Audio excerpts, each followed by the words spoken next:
আসসালামু আলাইকুম। সুপ্রিয় শিক্ষার্থীবৃন্দ, আশা করি আল্লাহর রহমতে সবাই ভালো আছো। আমরা হিসাব বিজ্ঞান সপ্তম অধ্যায় খতিয়ান করতেছিলাম।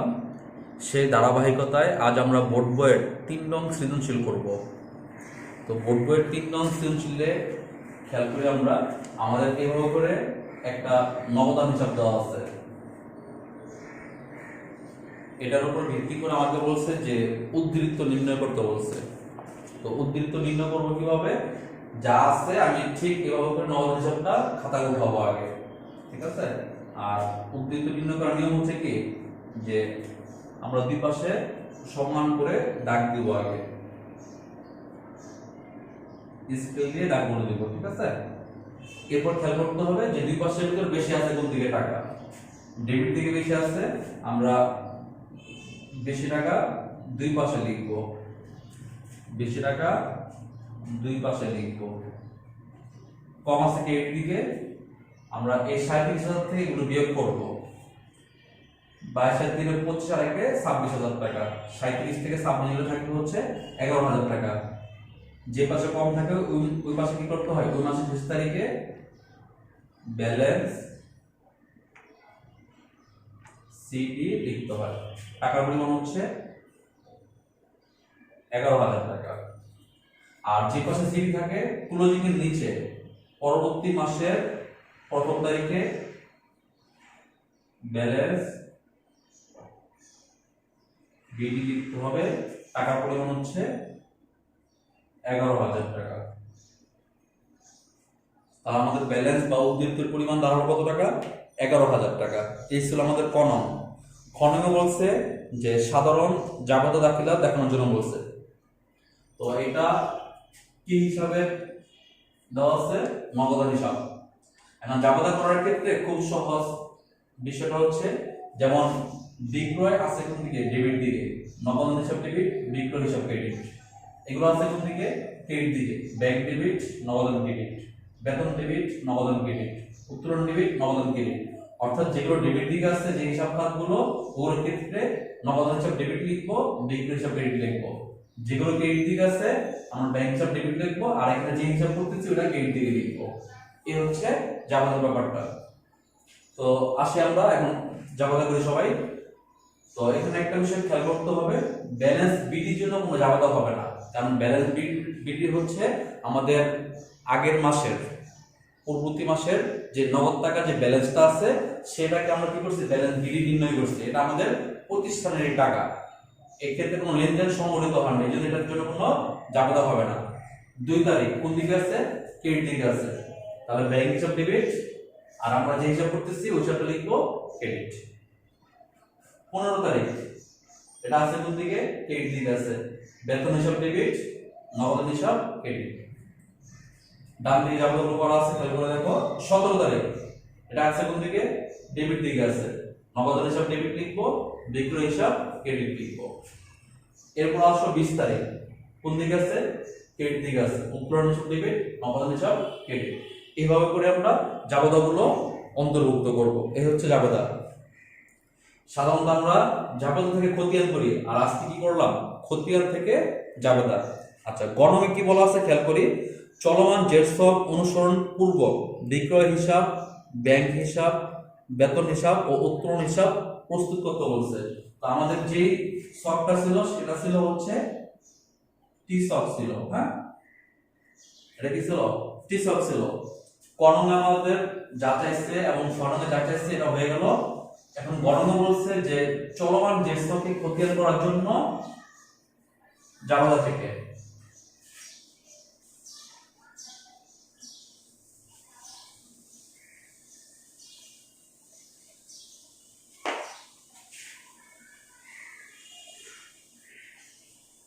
তাহলে খতিয়ান করবো কিভাবে? নাম লিখতে হবে আগে, এরপর হচ্ছে খতিয়ান, এখানে লিখতে হবে চলমান যে স্টক।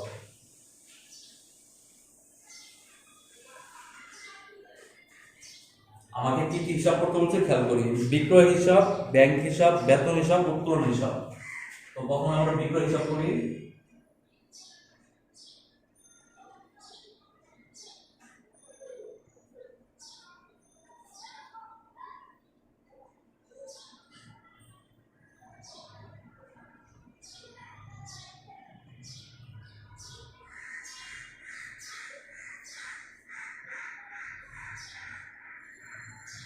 তারিখ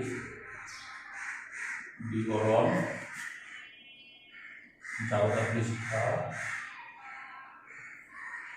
ডেবিট টাকা ক্রেডিট টাকা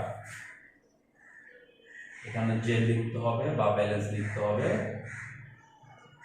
এটারও আবার দুইটা দিক আছে, একটা হচ্ছে ডেবিট দিক আর একটা হচ্ছে ক্রেডিট দিক। 2017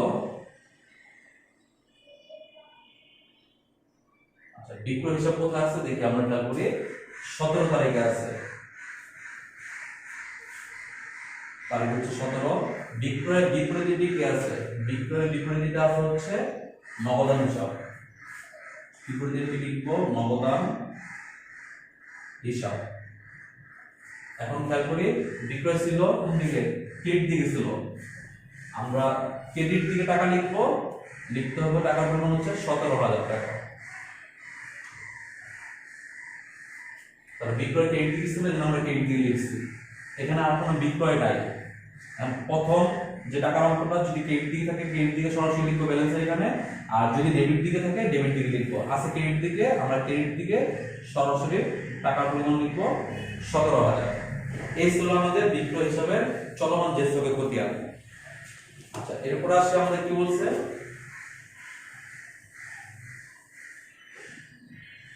এরপর বলতে হচ্ছে ব্যাংক হিসাব।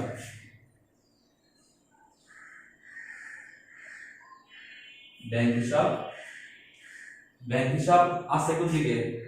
ডেবিট দিকে আছে। কোন দিকে আছে? ডেবিট দিকে আছে। আমরা ডেবিট দিকে লিখবো, তবে বিপরীত দিকে আছে নগদান হিসাব। তারিখ হচ্ছে 2 তারিখ নগদান হিসাব। আমরা টাকা লিখবো কোন দিকে? ডেবিট দিকে লিখবো। ডেবিট দিকে টাকার পরিমাণ হচ্ছে 22,000 টাকা। আর ব্যাংক হিসাব আর কোথাও নাই, কারণ এটা যেহেতু ডেবিট দিক আছে, প্রথম টাকা ডেবিট দিক থাকলে আমরা ব্যালেন্সের এখানেও ডেবিট দিক বসা দেব। আবার খেয়াল করি একটু, ব্যাংক হিসাব আছে কোন দিকে? ডেবিট দিকে। আমরা ডেবিট দিকে লিখবো, তবে লিখবো হচ্ছে বিপরীত দিক। বিপরীত দিকে লিখবো নগদান হিসাব। আর প্রথম টাকাটা যেহেতু ডেবিট দিকে আসছে আমরা ডেবিট দিয়ে বসাবো। আর ব্যাংক হিসাবের কোনো এন্ট্রি নাই, এর জন্য আর কোথাও বসবে না। 3 নং এর বেতন হিসাব আর উত্তোলন হিসাব একই রকম ভাবে তোমরা করে দিবে। হ্যাঁ,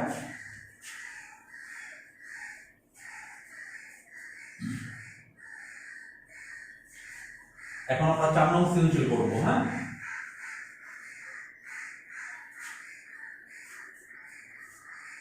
4 নং সৃজনশীলে কি বলা আছে খেয়াল করি।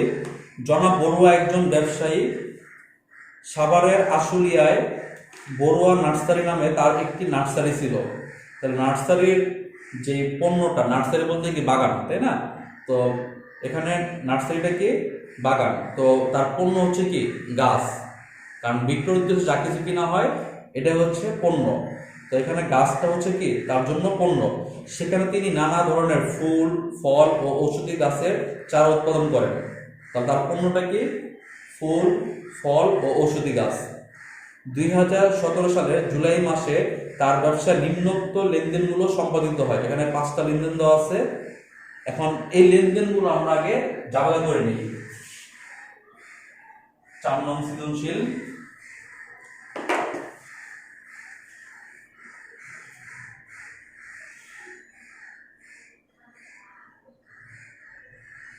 জাবেদা 2017 জুলাই 5 তারিখ। রহিম এন্ড সন্সের নিকট হতে গাছ ও বীজ ক্রয়। এখন গাছ ও বীজ এখানে কি ধরা হবে? পণ্য ধরা হবে। আর পণ্য কিনলে কি লিখতে হয়? ক্রয় হিসাব লিখতে হয়। ঠিক আছে, ক্রয় হিসাব দিবে। আর শুধু নাম যেহেতু দেওয়া আছে তাহলে কি লিখতে হবে? পাওনাদার লিখতে হবে। পরের সাথে হচ্ছে পাওনাদার সম্পর্ক। পাওনাদার নাম লিখে দিতে পারো Rahim and sons. Rahim and sons হিসাব ক্রেডিট। এরপর হচ্ছে জুলাই 10 তারিখ কি বলা আছে, রাশেদ অ্যান্ড কোম এর নিকট নগদে বিক্রয়। যেহেতু নগদ উল্লেখ করা আছে, নগদ টাকা বাড়ছে, অর্থাৎ নগদে বিক্রি করছি। নগদান হিসাব ডেবিট আর বিক্রয় হিসাব ক্রেডিট, কারণ এখানে পণ্য বিক্রয় করা হয়েছে। পণ্য বিক্রয় করা হলে বিক্রয় হিসাব ক্রেডিট হয়, ঠিক আছে, কারণ আয় বৃদ্ধি পায়। এরপর 19 তারিখ গাছ ফেরত দেওয়া হলো। তাহলে এটা কি ক্রয় ফেরত না বিক্রয় ফেরত? কিনছি ফেরত দেওয়া হয়েছে, এটা হচ্ছে ক্রয় ফেরত। ক্রয় সাধারণত ডেবিট হয় আর ক্রয় ফেরত হবে ক্রেডিট। আর ক্রয়ের সাথে হচ্ছে পাওনাদার সম্পর্ক, ক্রয়ের সাথে হচ্ছে পাওনাদার সম্পর্ক, পাওনাদার হিসাব। এর পাওনাদার নাম কি আছে? রহিম এন্ড সন্স হিসাব ডেবিট আর হচ্ছে ক্রয় ফেরত হিসাব ক্রেডিট। এটা কি জন্য হলো? কারণ দায় হ্রাস পেয়েছে আর হচ্ছে ব্যয় হ্রাস। দায় হ্রাস পেলে ডেবিট, পাওনাদার হিসাব ডেবিট, আর ব্যয় হ্রাস পেলে ক্রেডিট। আর এটা যদি মনে রাখতে না পারো তাহলে খেয়াল রাখবা, ক্রয় সাধারণত ডেবিট হয়, ক্রয় ফেরত হয় ক্রেডিট। আর পাওনাদার আগে ছিল ক্রেডিট, এখন হয়ে যাবে কি ডেবিট হবে। এরপর হচ্ছে 30 তারিখ। 30 তারিখ কি বলা আছে? কর্মচারীদের বেতন দেওয়া হলো। তাহলে বেতন হিসাব ডেবিট আর হচ্ছে নগদ টাকা হ্রাস পেয়েছে, নগদান হিসাব ক্রেডিট। 31 তারিখ বলা আছে বিজ্ঞাপন ব্যয়। বিজ্ঞাপন ব্যয় করছি, ব্যয় বৃদ্ধি পেলে ডেবিট হয়, এই জন্য বিজ্ঞাপন হিসাব ডেবিট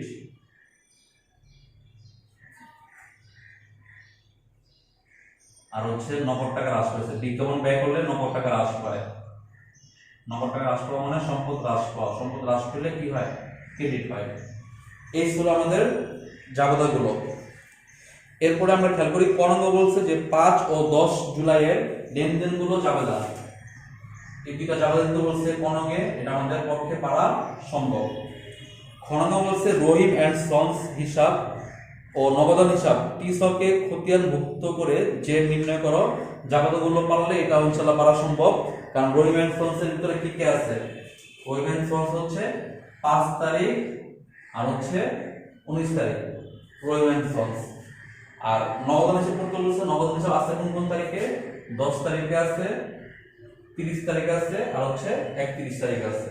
এরপর আমরা ব্যালেন্স শিটই নির্ণয় করব, কারণ এটা তো নিশ্চয়ই জানা আছে আমাদের। আর গণাঙ্গ বলছে ক্রয় হিসাব, বিক্রয় হিসাব, বেতন হিসাব ও বিজ্ঞাপন হিসাব চলমান যে স্টকে প্রস্তুত করার জন্য। জাবেদাগুলো পারলে চলমান যে স্টকও খতিয়ান করা সম্ভব। তো সবাই 3 নং ও 4 নং সৃজনশীল বাসায় প্র্যাকটিস করো, আর অবশ্যই বাসায় পড়াশোনা করো। বাসায় অবশ্যই পড়াশোনা করতে হবে, কারণ হয়তো লকডাউনের কারণে হয়তো তোমাদের শিক্ষা প্রতিষ্ঠানে সরাসরি তোমরা আসতে পারতেছো না, তবে বাসায় কিন্তু পড়াশোনা অবশ্যই নিয়মিত করতে হবে, কারণ পরীক্ষার সিলেবাস অনুযায়ী কিন্তু পরীক্ষার যে কার্যক্রম সেটা কিন্তু ঠিকই চলবে। এই জন্য সবাই অবশ্যই গুরুত্ব সহকারে বাসায় সময়কে সঠিকভাবে ব্যবহার করো। তো সবাই সুস্থ থেকো, ভালো থেকো, আল্লাহ হাফেজ।